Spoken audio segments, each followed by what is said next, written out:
Hello everyone. So cost of capital का एक practical सम मैंने यहाँ पे लिखा हुआ है। अब कैपिटल बहुत तरीके के होते हैं। एक होता है प्रेफरेंस शेयर कैपिटल, एक होता है इक्विटी शेयर कैपिटल, एक होता है रिटेन अर्निंग्स, एक होता है डिबेंचर्स। तो अभी ये जो सम है वो मैंने डिबेंचर्स का लिया हुआ है कि डिबेंचर्स के ऊपर हमें इंटरेस्ट देना होता है। शेयर्स के ऊपर हम लोग प्रेफरेंस शेयर के ऊपर हम डिविडेंड देते हैं। तो ये कंपनी के लिए तो खर्चा है, शेयर होल्डर्स के लिए वो रिटर्न होता है, लेकिन कंपनी के लिए वो खर्चा होता है। जब कंपनी कैपिटल रेस करती है थ्रू डिबेंचर्स, तो बस ऐसे ही नहीं रेस करती है, उसके ऊपर उनको इंटरेस्ट देना पड़ता है। तो मतलब कॉस्ट ऑफ डिबेंचर कितना होता है वो हमें निकालना है। तो दो तरीके के डिबेंचर्स होते हैं।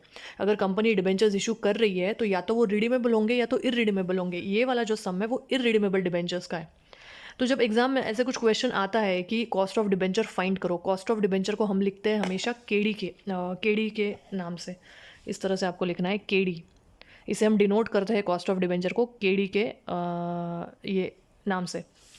सो अब कैसे पता चलेगा कि ये जो सम है वो रिडीमेबल डिबेंचर्स का है या इरिडीमेबल डिबेंचर्स का है? तो ऑब्वियसली अगर रिडम्पशन का कोई इन्फॉर्मेशन नहीं दिया है तो दोज आर इरिडीमेबल डिबेंचर्स। और उसका फॉर्मूला है K D is equals to I into 1 - t divided by net proceeds मतलब NP इंटू 100। ये है इरिडीमेबल डिबेंचर्स का फॉर्मूला। अगर जब आपको कॉस्ट ऑफ डेट निकालना है in case of irredeemable debentures, तो this is the formula.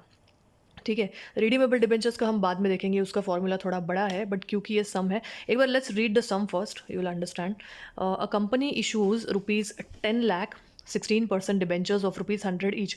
10 lakh के डिबेंचर्स कंपनी इशू कर रही है जिस पे इंटरेस्ट रेट है 16% और एक डिबेंचर है ₹100 का। ठीक है, तो the company is in the 35% tax bracket. Taxation rate दिया है 35%। You are required to calculate cost of debt. Cost of debt मतलब ये केडी आफ्टर टैक्स, ये KD after tax. If debentures are issued at par और 10% discount या तो फिर 10% premium, मतलब 3 केसेस दिए हैं। If debentures are issued at par तब आपका केडी कितना आएगा, if debentures are issued at 10% discount तब आपका केडी कितना आएगा, या if debentures are issued at premium तब आपका केडी कितना आएगा। तो स्टेप बाय स्टेप करते हैं, पहले ये कर लेते हैं एट पार वाला। तो देखते हैं किस तरह से सॉल्व करना है। हम ना एक डिबेंचर्स के हिसाब से सॉल्व करेंगे। अगर एक डिबेंचर की कीमत ₹100 है तो नेट प्रोसीड मतलब आपके हाथों में कितना आ रहा है। तो एक डिबेंचर अगर आप इशू करते हैं तो ₹100 आ रहा है, तो ₹100 के हिसाब से ये सम हम एक के हिसाब से सॉल्व करेंगे।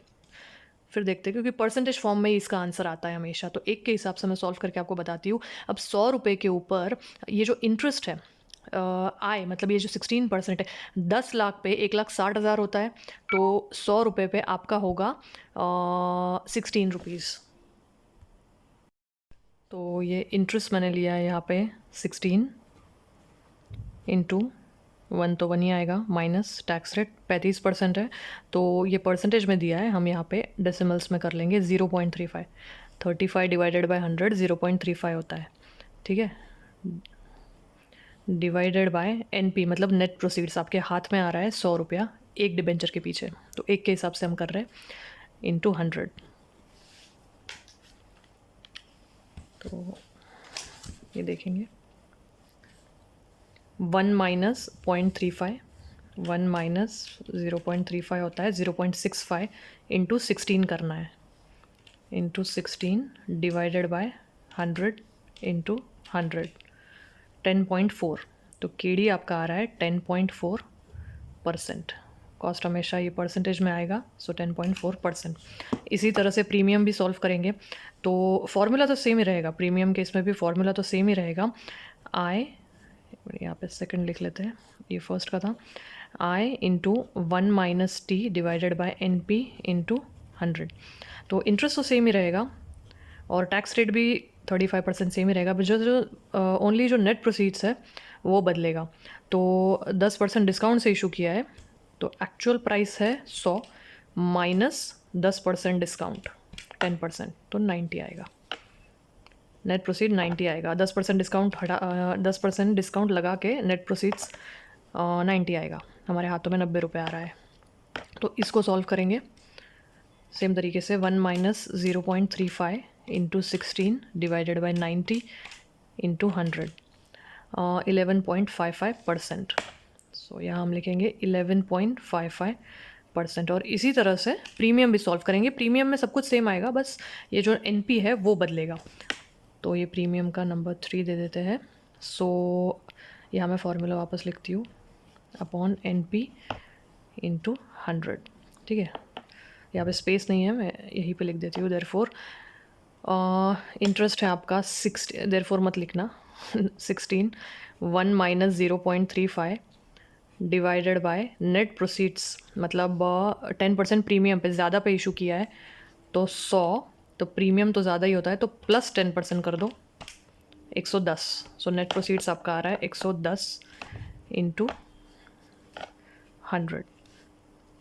तो 1 माइनस 0.35 0.65 होता है, इंटू 16 करेंगे डिवाइडेड बाय 110 बराबर इंटू 100, 9.45%। सो 9.45% ये आंसर आ रहा है आपका इसका प्रीमियम वाला। अगर प्रीमियम पे इशू करते हैं तो आपका KD विल बी 9.45%। तो if you issue the debentures at par, your KD will be 10.4%. If you issue them at discount, your KD will be 11.55%. And if you issue your debentures at 10% premium, so in that case your KD will be 9.45%. बी में वापस उन्होंने एक चीज़ पूछी है कि if brokerage is paid at 2%, what will be the cost of debenture, what will be the KD if it is issue at par, if the issue is at par. तो अगर कंपनी ने ब्रोकरेज भरा है 2% से, तब आपका KD क्या रहेगा। तो इन दैट केस किस तरह से सॉल्व करना है, पहले फॉर्मूला लिख लेते हैं, मैं आपको बताती हूँ। सिर्फ इस केस में भी सिर्फ NP ही बदलेगा। तो I into 1 minus T divided by NP into 100। तो I तो आपका 16 है ही, 1 minus tax rate 0.35 divided by यहाँ पे कितना आएगा, 2% ब्रोकरेज है। ठीक है, तो आपकी कीमत है एक डिबेंचर की 100 रुपये। सो 100 ये जो ब्रोकरेज है ये कंपनी के लिए खर्चा है, तो उसको लेस करके फिर आपके हाथों में कितना आएगा वो लेंगे। तो 100 माइनस 2% 98 आ रहा है। So we will take 98 into 100। अब इसको सॉल्व करो, 16 into 0.65 divided by 98, 16 into 0.65 divided by 98 into 100, तो 10.61% आ रहा है। So in this case your KD will be 10.61%।